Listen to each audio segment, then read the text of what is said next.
Bonjour, avec l'aide de Dieu, nous allons étudier aujourd'hui Hilchot Avodah Zara vechukot hagoyim, les lois de l'idolâtrie et les pratiques des goyim, des nations. Dans certaines versions, il y a Chukot Ovdea, le Rabbi souligne, dans les premiers manuscrits du Rambam, c'est bien Chukot hagoyim.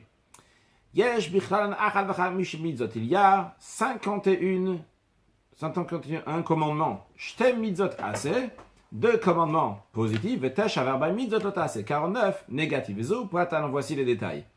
Aleph, premièrement, chez le livre Tachar Avodah Zara, ne pas se détourner, aller s'intéresser de l'idolâtrie. Bet, deuxièmement, chez le Latour Achar Iru Alev Uriyat Ainaim, ne pas s'égarer derrière les pensées du cœur et ce que les yeux voient, c'est-à-dire donc d'essayer dans sa tête d'arriver à une confirmation que ces choses-là sont vraies d'idolâtrie. Gimel, shelo legadef, ne pas blasphémer Dieu. Dalet, shelo yavodota kederech avodata, ne pas servir l'idole comme c'est la manière de la servir. He, shelo ishtach avela, 5, ne pas se prosterner à l'idole. Vav, 6, shelo lasot pesel atzmo, ne pas se faire une idole pour soi-même. Zain, 7, shelo lasot pesel afilu lacherim, ne pas faire une idole même si c'est pour les autres, même si c'est pour les non-juifs.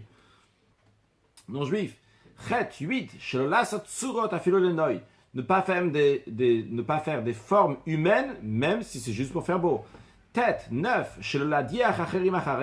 ne pas détourner d'autres personnes derrière l'idolâtrie. Yud, lisrof iranidachat, 10, donc de brûler une ville que tous les habitants se sont détournés vers l'idolâtrie. Yud Aleph, 11, shelolivnota, cette ville-là qui a été détruite, de la brûler, on n'a plus le droit de la reconstruire comme elle était. Yud Bet, 12, shelolehanot mikol mamona, ne pas profiter de cette ville, Iranidacha, de cette ville donc qui a été brûlée, on n'a pas le droit de profiter de tout son argent.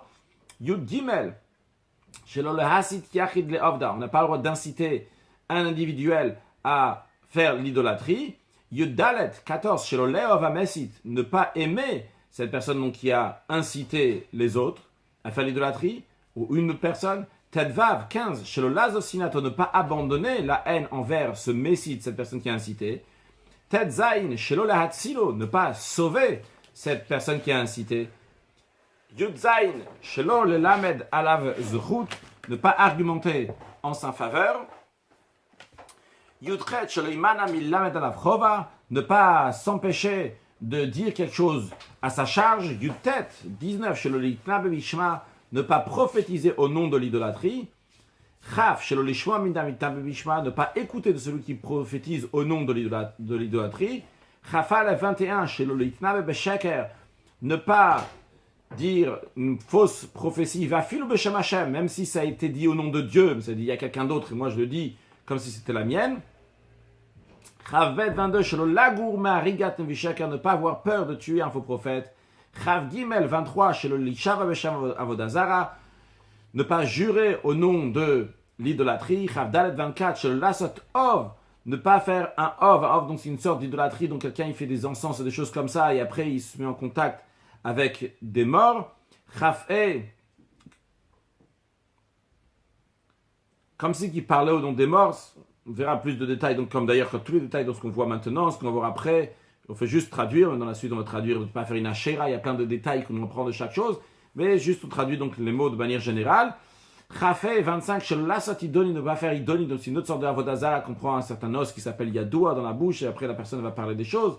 Chavav, Shelolavir la Moler, 26, donc ne pas faire passer son fils ou sa fille au-dessus du feu, donc une Avodah Zara d'une idole qui s'appelle Moler, c'est comme ça qu'il faisait l'idolâtrie, faire passer un garçon ou une fille au-dessus du feu. Chavzain 27, Shelolhakim Matseva, ne pas dresser un monument. Chafret, Shelolishtach Avot al Even Maskit, 28, donc ne pas se prosterner sur un sol de pierre, ça s'appelle masqué du langage de voir, parce qu'il y a des bels ornements sur ces pierres-là à l'époque. Chaftet, 29, chez Lolita, Ashera, ne pas planter une Ashera, donc un arbre qui est lié avec l'idolâtrie. Lamed, 30, les Abed Avodah Zara, détruire l'idole, Vecholanas et Bishvila, tout ce qui a été fait pour l'idole. Lamed Aleph, 31, chez Lolehanot Bavodah Zara, Bchol Meshamshea, de ne pas profiter de l'idole et tout ce qui est à son service. La Medbet 32, ne pas profiter des ornements de la chose qui a été servie de cette idole. La Med Gimel 33, ne pas contracter une alliance avec les idolâtres. La Med Dalet 34, ne pas dire de grâce, ne pas accorder de faveur sur eux, sur les idolâtres.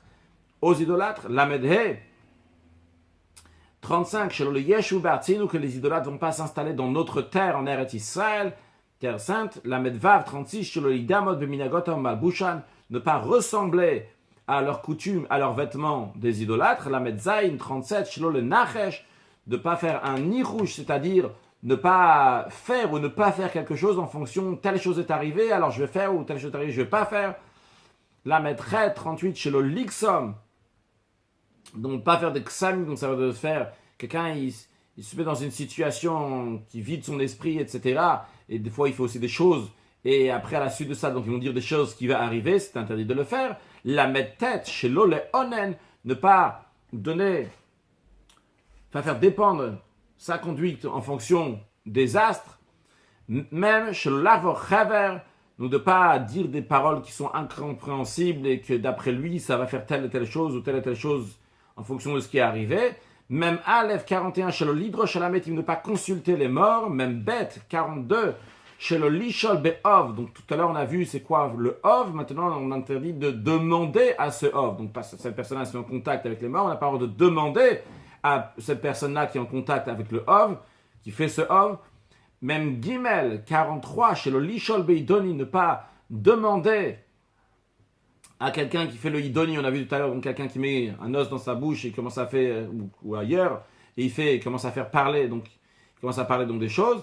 Même Dalet 44, chez le Chachef, ne pas faire de la sorcellerie. Même He 45, chez le Hakif Peadrosh, ne pas raser les tempes. Même Vav, chez le Hashrit Peadzakan, ne pas raser la barbe. Même Zayn 47, chez le Yad Ish Ad Isha, qu'un homme ne va pas se parer avec des parures de femmes. Même Chet, chez le Tad Isha Ad Ish, que la femme ne va pas se parer donc avec une parure d'un homme. Même tête 49 chez le Lichtov Kaka, ne pas se tatouer.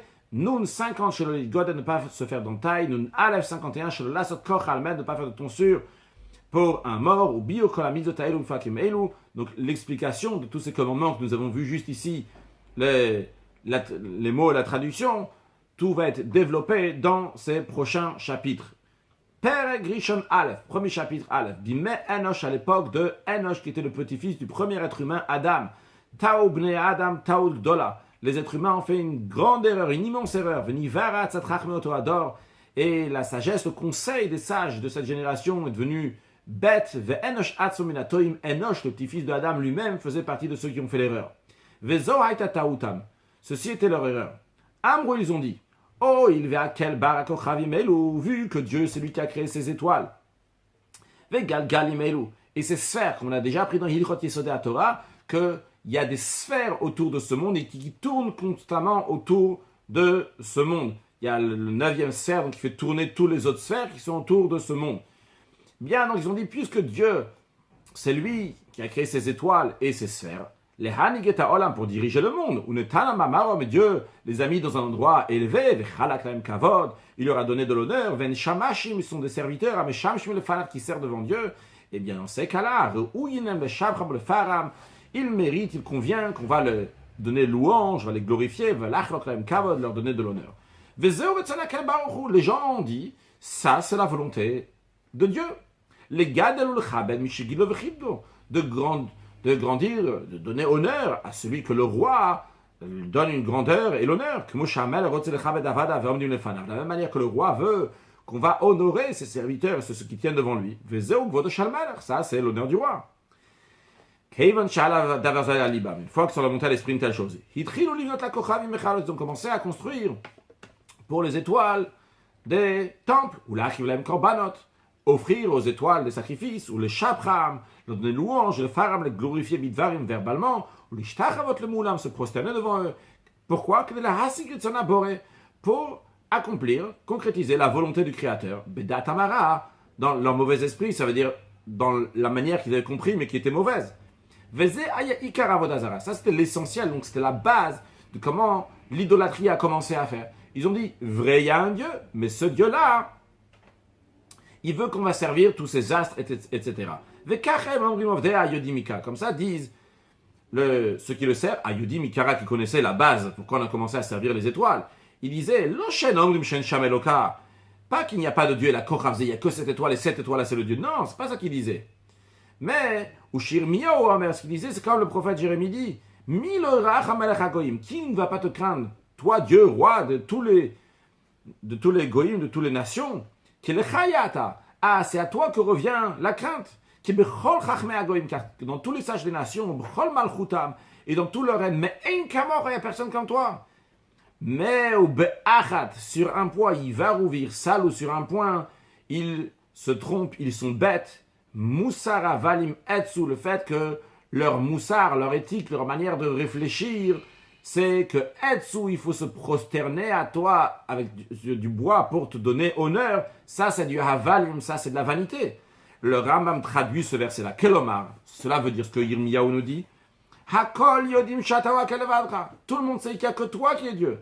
Aval ta'utam ursilutam. Leur erreur et leur sottise, c'est quoi? Qu'ils pensent que cette vanité, c'est ta volonté.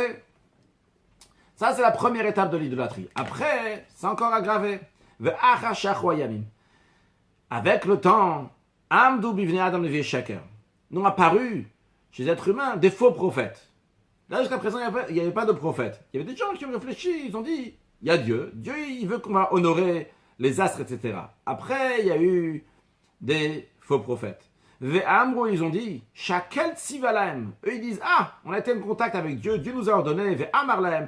Il leur a dit à ce faux prophète, ivdu kochav ploni, servez telle étoile, kola kochavim, tous les étoiles, ve'hakrivulo, offrez-lui un sacrifice, ve'nisrulo kavekar, faites telle et telle libation, uvnulo hechal, construisez-lui un temple, ve'asut surato, et faites sa forme, que l'ishtachavod la kol am, pour que tout le monde va se prosterner, hanashim ve'aktanim usharam, les femmes, les enfants, le reste, Amaharetz, des gens. Maudit Alam Tsura Shebadam Libo, il leur dit une figure qu'il a inventée de son cœur, qu'il a inventée lui-même. Ve'omer, il dit Zoï Tsura Takokava Ploni. Ça, c'est la forme de telle étoile chez Odioub, une voix, comme on l'a dit dans sa prophétie. Dans le Rambam, en français du Beit Lubavitch, il ramène ici donc l'explication du Rambam sur la Mishnah, selon laquelle il ne s'agit pas réellement de la forme des étoiles comme une sphère qui représenterait un soleil ou une demi-sphère pour la lune, donc ce n'était pas exactement donc, la forme de l'étoile ou de la sphère, mais plutôt d'une figure imaginée par ces prophètes. Alors le Rambam donne les exemples là-bas. Ainsi le soleil était représenté comme un monarque assis sur un char. Après pour la planète de Shabtai, Saturne, comme un vieillard, la planète de Noga, de Vénus, donc comme une jeune fille vierge parée d'or. Et les autres étoiles et planètes avaient chacune leur représentation. Ils ont commencé à faire ça donc dans cet esprit-là, donc des formes dans les temples, sous les arbres, et sur le sommet des montagnes, sur les collines, ils se rassemblaient, ils se prosternaient à eux, à ces formes-là. Ils disaient à tout le peuple, sachez que cette forme-là, Metiva a la possibilité de faire du bien, Mere a la possibilité de faire du mal. Il convient de la servir, de craindre de cette forme-là. Les prêtres disait aux gens, avec ce service-là, donc de cette idole, tirou, vous allez prospérer, vous allez réussir. Faites comme ci, comme ça. Ne faites pas comme ci, comme ça. Après, c'est dégradé une troisième étape. Des autres imposteurs ont commencé la mode, se tenir littéralement. C'est plus Dieu qui leur a dit de servir telle étoile. Ils disent, l'étoile elle-même, elle est venue chez moi. Ou la sphère est venue chez moi. Ou Malach, ou l'ange d'Iberi même, ces imposteurs disaient, ils m'ont parlé à moi. Ve'amar l'étoile m'a dit, Ivduni bekar vekar, servez-moi avec ci et ça. Vodi alam derech avodato.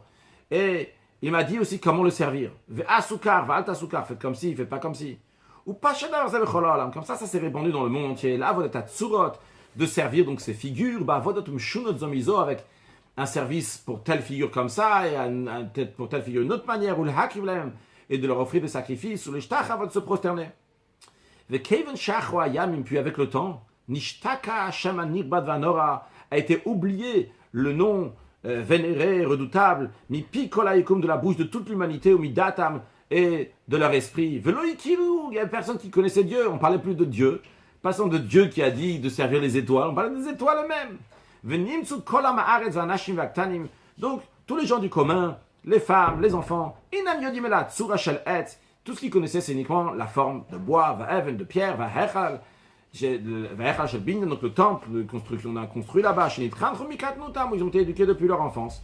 Les shtachavot lahem, de se prosterner à eux, ou le hav de les servir, ou les shav et bisham, jurant leur nom. Par contre, les sages qui avaient parmi eux, contrairement à ce qu'on vient de dire avant, donc en ce qui concerne les ignorants, les femmes et les enfants, ceux qui étaient sages, comme par exemple les prêtres, les kayot sebem, semblables, mais damim, eux, ils pensaient qu'il y a seulement les étoiles, les astres, pour qui ces figures ont été faites pour eux. Donc, ils sont déjà un peu plus, parce qu'ils connaissent aussi les étoiles. Les ignorants, ils connaissaient uniquement... Les ignorants, c'est la population, la femme et les enfants, ils connaissaient uniquement ces formes-là de bois, ces idoles qu'ils voyaient, de bois et de pierre. Eux, ils étaient sages, ils connaissaient aussi ça représente une étoile, ça représente une sphère. Mais, Avaltsura Olamim, mais la source de la création, donc le Dieu, Lo Yasham Akiro. Il y avait personne qui le connaissait, Velo Yodok, qui le savait, la Yechidim Baolam. Il y avait vraiment des gens uniques dans le monde qui le connaissaient, qui connaissent Chanor, par exemple, la personne qui s'appelait Chanor, Metushalach, Venoach, et Noach, Veshem, Ve'ever, Shem, Ve'ever. Ve'alderzo, et comme ça, il y a Olam Midgalgel, Ve'olech, le monde ira et continuait.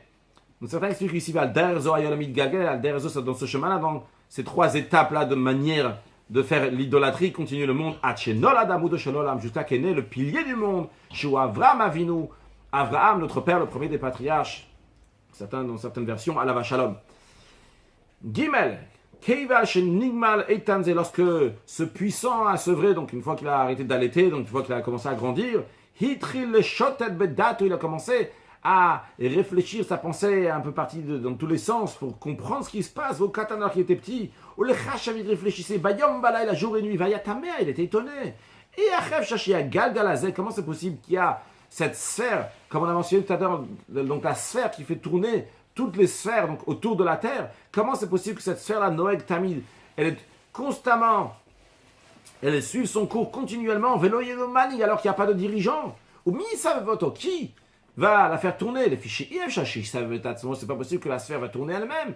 Il n'avait pas d'enseignant, quelqu'un qui va l'informer, lui apprendre quelque chose. Et la mouchka beokazdim, il était noyé, entre guillemets, dans l'endroit qui s'appelle Ukazdim, ben Ovder Vodazara, Tipshim, entre les idolâtres, les sots, les bêtes. Ve'avi ve'imo, son père, sa mère de Avraham, ve'cholam, et tout le peuple, Ovdim Vodazara, il faisait l'idolâtrie, servait l'idolâtrie. Ve'oya Ovadim, Avraham aussi servait avec eux. Mais tout en servant avec eux, son cœur réfléchissait, méditait, essayait de comprendre, jusqu'à qu'il a saisi le chemin de la vérité, il a compris le chemin juste, de sa propre compréhension. Il a su qu'il y a un seul Dieu, et c'est lui qui dirige la sphère, c'est lui qui a tout créé. Dans toutes les créatures, il n'y a rien, qui se trouve à part lui.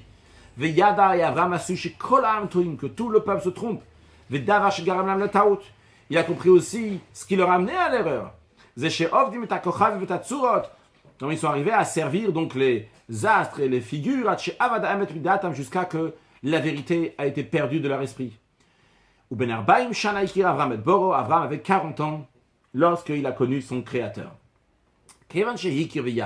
Au moment où il a connu, il a su, il a commencé à demander des questions aux gens de Okazdim, commencé à faire des débats avec eux, et leur dire,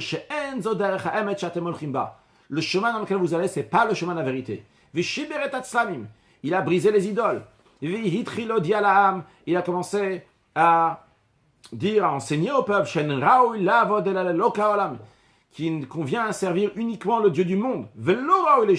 À lui, au Dieu du monde, il faut se prosterner et d'amener des sacrifices et d'amener des libations. Pour que toutes les créations à venir vont le connaître. Et il convient de détruire, de casser toutes ces figures, toutes ces formes, pour pas que vont se tromper tout le peuple, comme ceux qui s'imaginent qu'il y a le Dieu uniquement que ses figures et ses formes. Lorsqu'il a triomphé avec toutes les preuves qu'il ramenait, le roi Nimrod a voulu le tuer. Il a eu le miracle qu'il est sorti de la fournaise dans laquelle on avait jeté, miraculeusement, V'yatsa le Haran, et il est parti à Haran. V'hitril lamod, il a commencé littéralement à se lever, de tenir, V'likod bekol gadol, et de dire à voix haute, le cholam à tout le monde de l'odiam, leur informer, leur enseigner, sheyesh, eloka echad cholam, qu'il y a un seul Dieu au monde entier. Ve'lora ou il a, c'est à lui qu'il faut servir. Vayamehaler, ve'kore, et partout il allait, il disait, ou mekabetz Aam, il rassemblait les gens, mais il les de ville en ville, ou mamlacha la mamlacha, de royaume en royaume, à la Eretz Kenan, jusqu'à qu'il est arrivé en terre de Kenan. Et au Corée, là aussi, donc il appelait à tout le monde le nom d'Akadosh Baruch Hu, il laissait enseigner à tout le monde, Shenem, comme il a écrit, Vayikra Sham, Beshem Hashem, Kel Olam, qu'il appelait là-bas dans l'endroit où il est arrivé, nom de Dieu, Kel Olam, Dieu monde. Que disait à tout le monde que Dieu, c'est le monde vient que de Dieu. Lorsque là, les gens se tenaient en foule autour de lui, se rassemblaient et demandaient des questions sur les paroles, eh bien, il informait chacun en fonction de sa compréhension, en fonction de son niveau, jusqu'à qu'il va le ramener au droit chemin. Jusqu'à qu'ils sont rassemblés à Avraham Avinu des milliers, des dizaines de milliers. VM, ces gens-là, ce que la Torah appelle Anshe Bet Avraham, les gens de la maison de Avraham. Il a implanté dans leur cœur ce grand principe. Avraham a composé des livres à ce sujet. Il les a enseignés à Yitzhak, son fils. À la suite de ça, Yitzhak, donc il a continué à enseigner et ramener les gens dans le droit chemin. Yitzhak, il a enseigné à son fils Yaakov. Il a nommé Yaakov pour enseigner. Donc, s'installait, donc enseignant et ramenant dans le droit chemin tous ceux qui l'accompagnaient, qui venaient avec lui. Yaakov Yaakov, il a enseigné tous ses enfants, les 12 enfants. Parmi les 12 enfants, il a séparé Lévi. Il a nommé en tête. Il l'a installé dans une yeshiva, dans un lieu d'étude, le Lamed Derech Hashem, pour enseigner le chemin de Dieu, pour garder les commandements de Abraham. Il a ordonné à ses enfants, qui ne vont pas arrêter donc la descendance de Lévi. Toujours il y aura un responsable après un autre responsable qui va enseigner donc ces principes-là, qui est de le pour pas que l'étude va s'oublier. Et c'est comme ça que donc ça a continué, ça se renforçait dans la descendance de Yaakov, dans ceux qui les accompagnaient. Ça s'est fait dans le monde une nation chez Yodat et Hashem, une nation qui connaissait Hashem. Jusqu'à que les jours le temps est passé, donc les Juifs qui ont été en Égypte, les Juifs ont commencé à apprendre le comportement des Égyptiens. Comme les Égyptiens. À l'exception de la tribu de Lévi. Chez Amad Bemitzvot, qui restait fidèle au commandement des patriarches. La tribu de Lévi n'a jamais fait l'idolâtrie. Et vu que le temps passait, avec Kimat Kataya, et encore un tout petit peu de temps, ce principe qu'Avraham avait implanté allait se déraciner. Les enfants de Yaakov allaient repartir à l'erreur des nations et à leur égarement. Mais vu que Dieu nous aime, vu qu'il a gardé l'alliance, la promesse qu'il a jurée à Avraham, notre père, Asa Moshe Rabbeinu, il a fait Moshe Rabbeinu. L'expression de Asa Moshe, elle vient donc du prophète. Dans Shmuel, il n'y a pas écrit là-bas l'expression Asa Moshe. Donc il a fait Moshe Rabbeinu, Moshe notre maître, Rabban Shel Kol Hanevim, et le maître de tous les prophètes, ou Shlacho, il a envoyé. Une fois que Moshe Rabbeinu a prophétisé, et Dieu il a choisi le peuple juif en héritage. Il les a couronnés de commandements, il leur a enseigné comment il faut le servir, comment il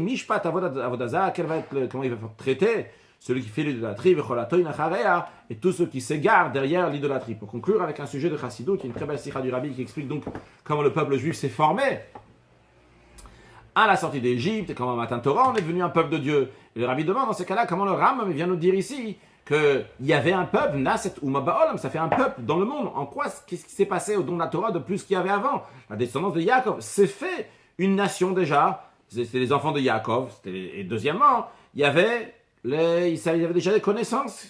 Alors, le Rabbi explique qu'il y a une grande différence. Vrai, il y a une nation qui s'est faite. Mais comment elle s'est faite cette nation? Elle s'est faite d'elle-même. C'est des gens de la nation, ils sont rassemblés, donc en l'occurrence les enfants de Yaakov, ils sont fait une nation. Deuxièmement, en quoi consistait cette nation? C'était avec une connaissance. Vu qu'ils avaient tous la même connaissance, donc la connaissance de Dieu, c'est pour ça que cette nation elle s'est faite. Mais une telle nation qui se fait uniquement par eux-mêmes, et parce qu'il y a une connaissance, il y a un savoir, ou quelle que soit la raison, avec le temps, les choses peuvent passer. Comme le Rambam nous dit, avec le temps, ça allait partir. Cette nation peut s'annuler. Pourquoi? Parce qu'elle s'est faite d'elle-même finalement. Mais lors de la sortie d'Égypte et au don de la Torah, qu'est-ce qui s'est passé? Le Rambam nous dit, c'est Dieu qui a choisi le peuple juif en héritage. Ça veut dire que maintenant, ils sont un peuple, pas parce que eux ils ont décidé, parce que Dieu, il a choisi. Quand c'est le Dieu qui choisit, c'est pas le peuple, à ce moment-là, ça c'est quelque chose qui est éternel. Et deuxièmement, comment il est devenu un choix pour Dieu? Il est devenu une nachala sur l'héritage d'Akadosh Baruch Hu.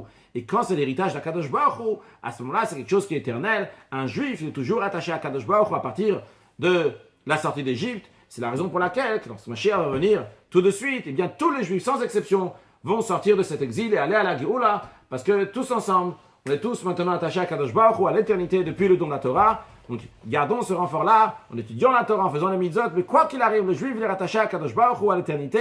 Excellente journée.